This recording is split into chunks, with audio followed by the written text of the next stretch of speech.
Asar aday şunu vaktar ki öyin konuda baktar. Onca ömür dinledik sizi yürgülü vasi açmış. Asar aday şunu vaktar ki öyin konuda baktar.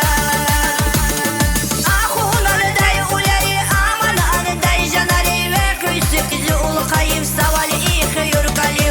Ahun anıday uleri aman anıday janari ve köysi kızı ulu kayıp savali iki yürgülü.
Kayıp savaş